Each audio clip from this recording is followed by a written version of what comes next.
Welcome back to my channel Shiksha competition UGC NET Hindi की जो हमारी पीवाईक्यू सीरीज चल रही है उसमें हम आज जो यूनिट 3 है यूजीसी नेट के अंदर दिया गया है यूनिट 3 भारतीय एवं पाश्चात्य काव्य शास्त्र। हाँ, तो हम उससे रिलेटेड सारे क्वेश्चन यहाँ पर देखने वाले हैं और मैं बता दूँ यहाँ पर हमारे 35 क्वेश्चन हैं और मैं भी बहुत ज़्यादा स्लो नहीं बल्कि थोड़ा फास्ट ही चलूँगी क्योंकि बच्चे स्पीड में देखते हैं। तो इसी हिसाब से मैं पढ़ाऊँगी कि आपको 2 स्पीड में ना देखना पड़े, आप सिंपल देखोगे तब भी आपको चीज़ें समझ में आ जाएंगी। तो आप पूरी वीडियो को ज़रूर देखना, सारे ही क्वेश्चन हैं, बहुत इंपॉर्टेंट हैं। और ये पीवाईक्यू सीरीज है तो उसमें आज हमारी जो क्लास है वो 11th है। 10 क्लास में इसमें करवा चुकी हूँ, प्ले लिस्ट बनी हुई है, आप चैनल पर जा कर के चेक कर लेना और वहाँ से अपनी तैयारी कर लीजिए। तो सबसे पहले क्वेश्चन हमारे यहाँ पर दे रखा है, सुमेलित कीजिए। सुमेलित करना है राजशेखर भट्टनायक, विश्वनाथ और अभिनव गुप्त, यानी कि इधर ये आचार्यों के नाम दे रखे हैं और इधर ये पुस्तकों के नाम दे रखे हैं। तो हमें बताने हैं इसमें से कौन सी पुस्तक किसकी है। तो राजशेखर की अगर हम बात करें तो राजशेखर की कौन सी पुस्तक है, तो ये है काव्य मीमांसा। ठीक है, राजशेखर की काव्य मीमांसा है। और इसके बाद हमारी भट्टनायक की कौन सी है, तो ये है हृदय दर्पण। भट्टनायक की हृदय दर्पण। विश्वनाथ को सभी जानते होंगे, विश्वनाथ की क्या है, साहित्य दर्पण। और अभिनव गुप्त की है अभिनव भारती। ठीक है, तो सीधा सीधा आप इनको याद रख लीजिए। राजशेखर काव्य मीमांसा के लेखक हैं, भट्टनायक हृदय दर्पण, विश्वनाथ साहित्य दर्पण और अभिनव गुप्त को किसके हैं, तो अभिनव भारती के। नेक्स्ट क्वेश्चन है हमारे यहाँ पर, निम्नलिखित में से कौन से 2 ग्रंथ हैं जो विशेष रूप से रस से संबंधित हैं। तो रस से संबंधित ग्रंथ हमें यहाँ पर बताने हैं कौन से हैं। 10 रूपक, काव्य दर्श, साहित्य दर्पण और काव्य अलंकार। तो यहाँ पर कौन से जो 2 ग्रंथ हैं जो कि रस से संबंधित हैं, तो ये है 10 रूपक और साहित्य दर्पण। ठीक है, साहित्य दर्पण अभी हमने देखा है किसका है, तो 10 रूपक और साहित्य दर्पण, ये दोनों जो ग्रंथ हैं वो रस से संबंधित है। मैं ज़्यादा एक्सप्लेन नहीं करूँगी आज क्योंकि बच्चे पूरी बहुत वीडियो पता नहीं फास्ट में देखते हैं या देखते ही नहीं हैं, क्योंकि टाइम से पता चल जाता है कि बच्चे कितना देख रहे हैं। तो प्लीज़ आप पूरी वीडियो को देखा करो ताकि आपको भी फ़ायदा हो, है ना, और मुझे भी फ़ायदा हो। तो ज़रूर देखा करें। चलते हैं हम नेक्स्ट क्वेश्चन की तरफ। शब्दार्थ यायार्थ वत्स भावेन विद्या साहित्य विद्या, है ना भाई, संस्कृत के शब्द हैं, थोड़ा सा ऐसे ही पढ़ने आते हैं। शब्दार्थ यायार्थ वत्स भावेन विद्या साहित्य विद्या, ये किसका कथन है, कुंतक, राजशेखर, भोजराज या फिर विश्वनाथ। तो ये जो कथन है वो किसका है हमें बताना है। तो ये हमारा बी ऑप्शन यहाँ पर करेक्ट हो जाएगा, राजशेखर का कथन है ये। निम्नलिखित में से किस आचार्य ने रसों की संख्या है जो कि 8 मानी है। तो रसों की संख्या 8 किसने मानी है, दंडी, धनंजय, रुद्रट या फिर अभिनव गुप्त। तो ये मानी है भाई दंडी ने। ठीक है, दंडी ने रसों की संख्या कितनी मानी है, 8 मानी है। जहाँ बिना कारण के ही कार्य की संभावना व्यक्त की गई हो वहाँ पर कौन सा अलंकार होता है। जहाँ बिना कारण के ही कार्य की संभावना व्यक्त की गई हो, इस तरह से डेफिनेशन भी आजकल पूछी जाती हैं अलंकारों की, तो आपको ये याद रखने हैं सारे। ये विभावना अलंकार का क्या है, उदाहरण है। उदाहरण दे रखा है यहाँ पर, बिनु पद चले बिनु सुने बिनु काना, कर बिनु कर्म करे विधि नाना। ये इसमें कह रहा है कि बिनु पद के मतलब पैर नहीं है फिर भी चल रहा है, कान नहीं है फिर भी सुन रहा है, हाथ नहीं है फिर भी कर्म कर रहा है, अलग अलग प्रकार के। ठीक है, तो ये इसका मतलब है। अब यहाँ पर कारण तो है ही नहीं फिर भी काम हो रहा है। कालक्रम की दृष्टि से साहित्य सिद्धांतों का सही अनुक्रम कौन सा है। तो साहित्य सिद्धांतों का अनुक्रम बताना है, रस, अलंकार, रीति, ध्वनि। इसमें 4 अलंकार हमें दे रखे हैं, तो सबसे पहले यहाँ पर रस ही आएगा। ठीक है, रस जो अलंकार है वो भरत मुनि का है और जो भरत मुनि थे वो 2री शताब्दी के आचार्य थे। ठीक है, किसके थे, 2री शताब्दी के, तो ये सबसे पहले ही आएगा, यही हमारा ऑप्शन है जो कि करेक्ट हो जाएगा। आचार्य क्षेमेंद्र के ग्रंथों के नाम कौन से हैं। आचार्य क्षेमेंद्र के ग्रंथों के नाम बताने हैं, तो व्यक्ति विवेक, 10 कुमार चरित, कवि कंठाभरण, सुव्रत तिलक। तो इसमें से जो व्यक्ति विवेक है ये किसकी है, महिम भट्ट की रचना है, महिम भट्ट की रचना है। बाकी 10 कुमार चरित, कवि कंठावरन और सुव्रत तिलक, ये तीनों के तीनों आचार्य क्षेमेंद्र के ग्रंथ हैं। काल क्रमानुसार निम्नलिखित आचार्यों का सही अनुक्रम कौन सा है, वामन, कुंतक, मम्मट और विश्वनाथ। यहाँ पर 4 लोग दे रखे हैं, तो हमें इनका बताना है कि देखो सबसे पीछे तो विश्वनाथ ही आएंगे, क्योंकि विश्वनाथ जो थे वो 14वीं शताब्दी में थे। ठीक है, तो ये दो तो हमारे होंगे नहीं बीच वाले, तो या तो विश्वनाथ विश्वनाथ दोनों में है, तो कोई सा भी इसमें से हो सकता है, देख लेते हैं। तो हमें यहाँ पर देखो जो वामन थे ना, वामन पहले थे, कुंतक थे 9वीं शताब्दी में, है ना, और मम्मट थे 11वीं 12वीं शताब्दी के अंदर थे। वामन छठवीं शताब्दी, छठी 7वीं शताब्दी के अंदर थे। तो ये यहाँ पर सही हो जाएगा, वामन, कुंतक, मम्मट और विश्वनाथ। विश्वनाथ हमारे 14वीं शताब्दी में थे। एक बार इनको दोबारा से देख लेते हैं, है ना, याद रख लेना है। वामन जो है वो 8वीं शताब्दी में है, ठीक है, भामा 6ठी शताब्दी में है। भरत मुनि 2री शताब्दी, इनको याद रख लेना है, भरत मुनि 2री शताब्दी, भामा 6ठी शताब्दी, दंडी 7वीं शताब्दी में थे, और वामन भी 8वीं शताब्दी, उद्भट 9वीं सदी, रुद्रट 9वीं सदी का जो आरंभ था तभी, और शंकुक की अगर बात करें तो 9वीं सदी में थे। शंकुक कब थे, ये भी 9वीं सदी के अंदर थे। आनंदवर्धन की बात करें तो ये 9वीं सदी के अंदर थे, आनंदवर्धन। राजशेखर 10वीं सदी में थे, ठीक है, 10वीं सदी में थे। भट्ट लोलट 9वीं सदी के अंदर थे। भट्ट नायक 9वीं और 10वीं के बीच में थे। भट्ट तौत 10वीं सदी, धनंजय 10वीं सदी, कुंतक 10वीं और 11वीं शताब्दी के बीच में थे, है ना, 9वीं नहीं 10वीं 11वीं शताब्दी के बीच में था। अभिनव गुप्त भी 10वीं 11वीं के बीच में। भोजराज 11वीं शताब्दी के अंदर थे। मम्मट भी 11वीं शताब्दी के अंदर थे। क्षेमेंद्र 11वीं शताब्दी में थे।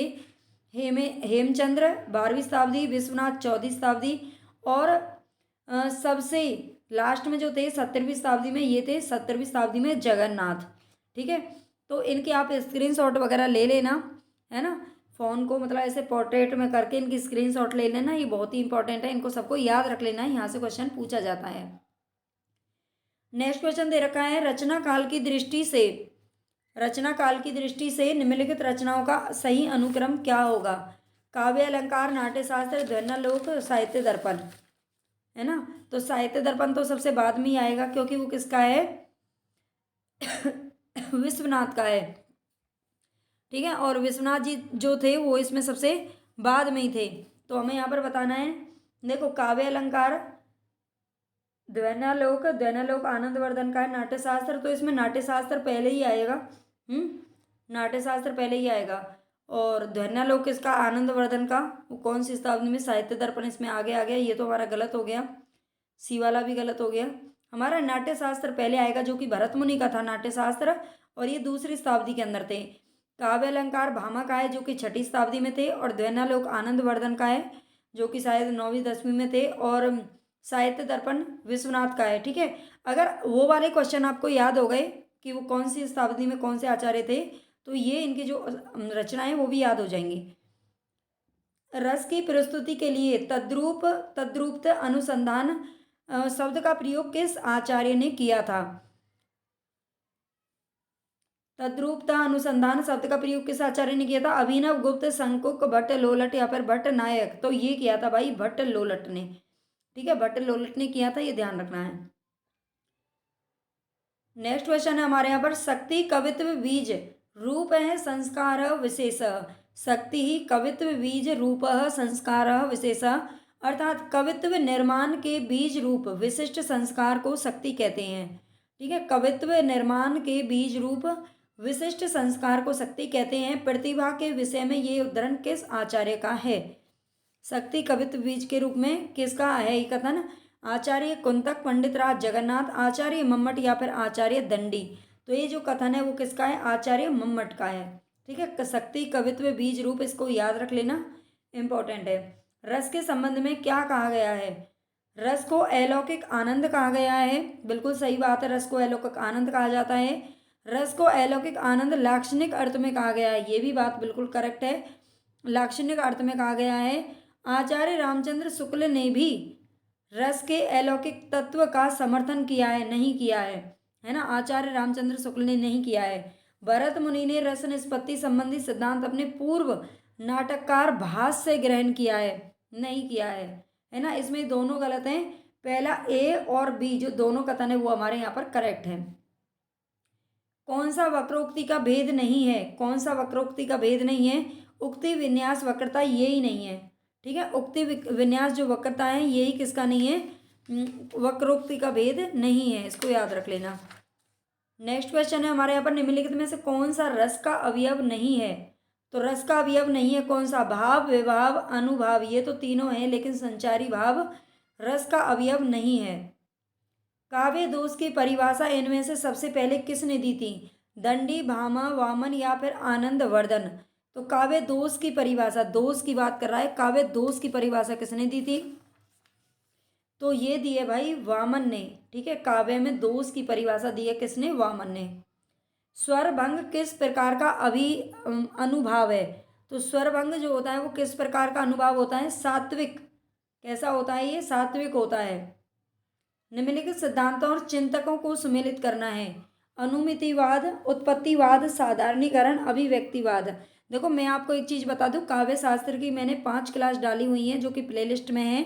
अगर आपको काव्य शास्त्र पढ़ना है मैं उसकी और भी 1-2 क्लास डाल दूंगी, तो आप उसमें ज़रूर देख लीजिए। वहाँ से आपको जो ये क्वेश्चन है वो आसानी से समझ में आ जाएंगे। ठीक है, काव्य शास्त्र की प्लेलिस्ट बनी हुई है। हिंदी साहित्य की पीवाई की सीरीज हमारी चल रही है। और इसके अलावा हमारी यूजीसी नेट की अगर आप तैयारी कर रहे हो, यूजीसी नेट की, तो उसके लिए हमारा जो पेपर फर्स्ट है, पेपर फर्स्ट की पीवाई की सीरीज चल रही है कंप्लीट। मैं उसकी तैयारी करवा रही हूँ। उससे पहले थ्योरी भी करवा दी है, तो उसको भी आप प्लेलिस्ट में जा करके देख सकते हो। और प्लीज़ चैनल को सब्सक्राइब जरूर कर लेना जो भी भाई बहन नए हैं। ठीक है, सिद्धांतों और चिंतकों को सुमेलित कीजिए। तो अनुमितिवाद किसका है? उत्पत्तिवाद। उत्पत्तिवाद किसका है? ये है भट्ट लोलट का। साधारणीकरण और अभिव्यक्तिवाद। ठीक है, तो अनुमितिवाद किसका है? आचार्य शंकुक का है। साधारणीकरण किसका है? तो ये अभिनव गुप्त का है। और अभिव्यक्तिवाद है भट्ट नायक का। एक बार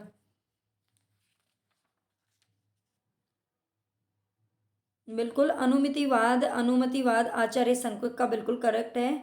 और उत्पत्तिवाद है भट्ट लोलट जी का। साधारणीकरण किसका है? तो ये भट्ट, इसमें थोड़ा सा गड़बड़ है यहाँ पर, मुझे लग ही रहा था।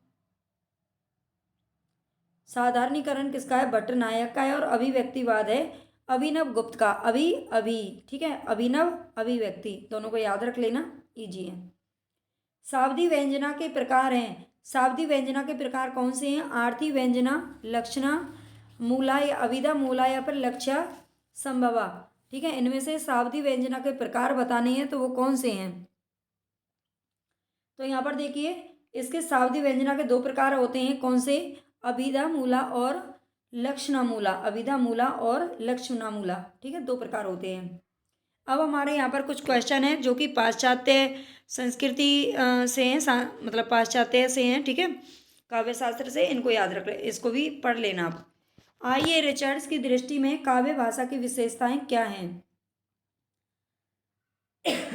आइए रिचर्ड्स यहाँ पे दे रखा है, तो इनकी दृष्टि में काव्य भाषा की विशेषताएं बतानी है।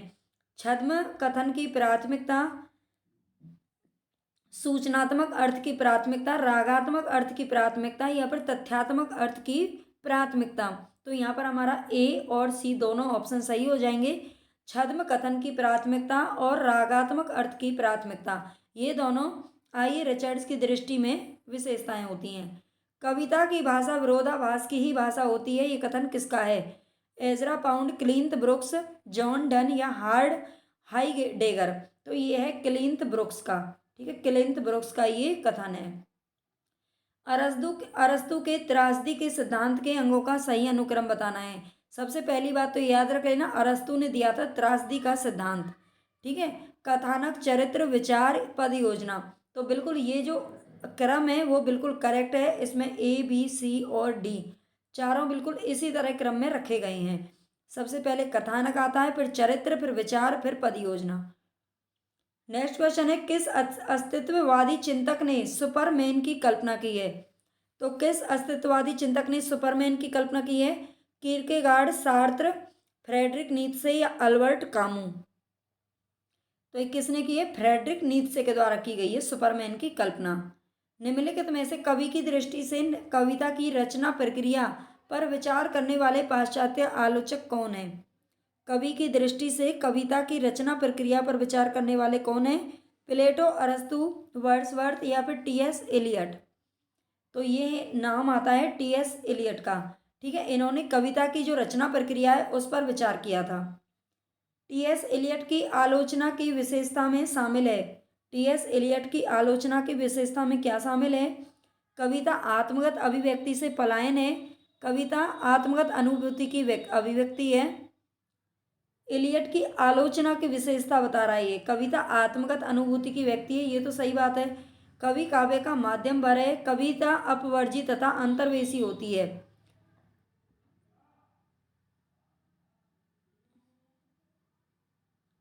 तो यहाँ पर हमें क्या बताना है?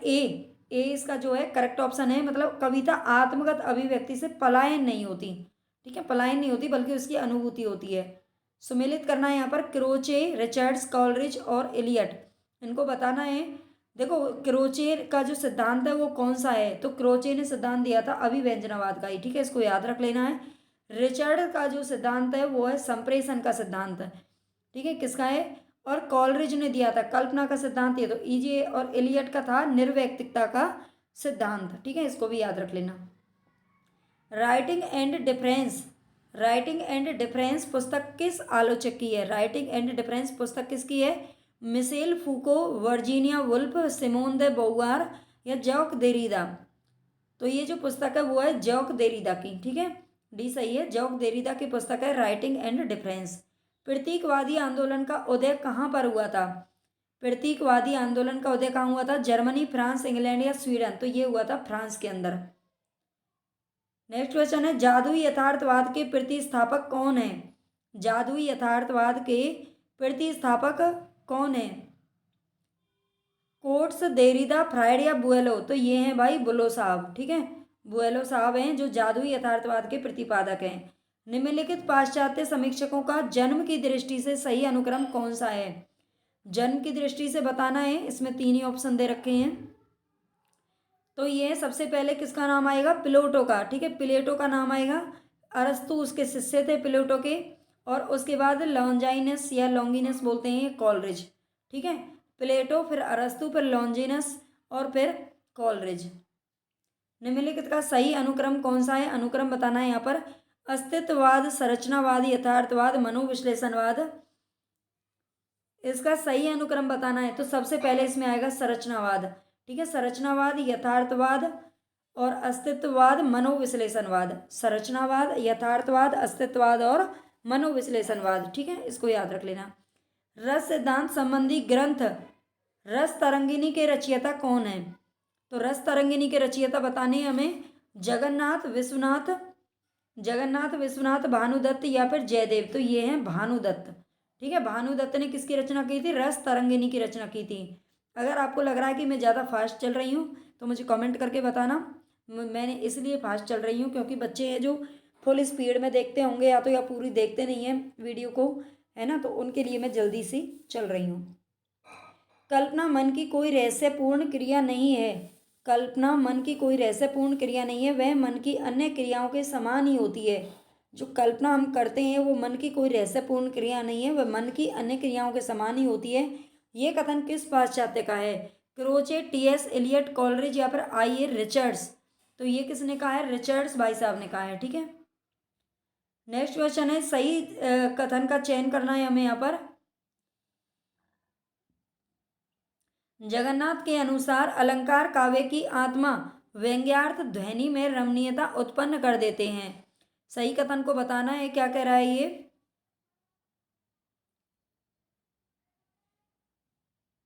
सही कथन जगन्नाथ के अनुसार अलंकार काव्य की आत्मा व्यंग्यार्थ ध्वनि में रमणीयता उत्पन्न कर देते हैं, ये तो सही बात है। मम्मट के अनुसार नियत वर्णों का रस विषयक व्यापार वृत्ति या रीति कहलाता है, ये भी सही है। दंडी के अनुसार काव्य की शोभा कराने वाले धर्म गुण कहते हैं, ये बात यहाँ पे गलत है। ठीक है, ये रॉन्ग है, इसका सी ऑप्शन सही है।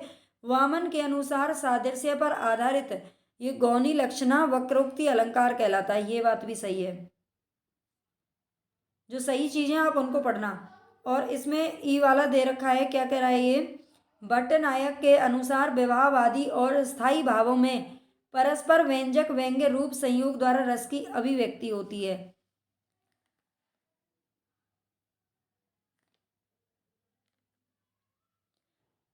तो भट्टनायक के अनुसार ये भी इसका रॉन्ग है। ए बी और डी हमारा जो ऑप्शन है वो करेक्ट है। नेक्स्ट क्वेश्चन है, मनोविश्लेषण संबंधी चिंतक अल्फ्रेड एडलर का समय कौन सा है। मनोविश्लेषणवादी जो मनोविश्लेषण संबंधी चिंतक हैं अल्फ्रेड एडलर, इनका समय बताना है।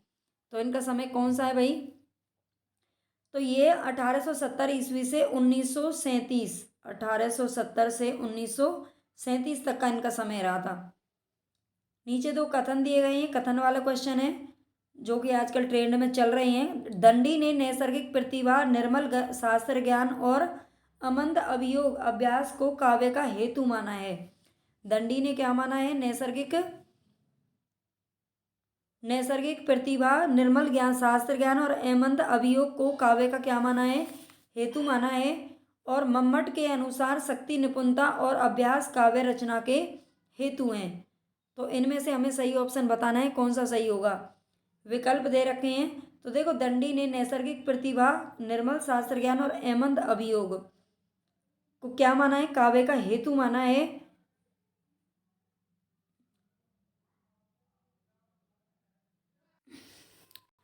तो भाई यहाँ पर क्या है, दंडी ने नैसर्गिक प्रतिभा, निर्मल शास्त्र ज्ञान और अमंद अभियोग को काव्य का हेतु माना है, ये बात बिल्कुल सही है। और मम्मट के अनुसार शक्ति, निपुणता और अभ्यास काव्य रचना के हेतु हैं, ये भी बिल्कुल करेक्ट है। तो ए ऑप्शन हमारा यहाँ पर सही हो जाएगा। नेक्स्ट क्वेश्चन हमारा नहीं है। 35 क्वेश्चन कंप्लीट हुए। आई होप आपको पसंद आएंगे, और पसंद आए या ना आए लेकिन आपके लिए यूजफुल जरूर रहेंगे, ये मुझे पता है। ठीक है, आपको अच्छा लगे ना लगे वो मुझे नहीं पता, और अच्छे लगे तो प्लीज़ लाइक सब्सक्राइब जरूर कर देना। जितने बच्चे देखते हैं उतना लाइव तो कम से कम किया करो, सब्सक्राइब कर लिया करो और शेयर कर दिया करो अपने दोस्तों को।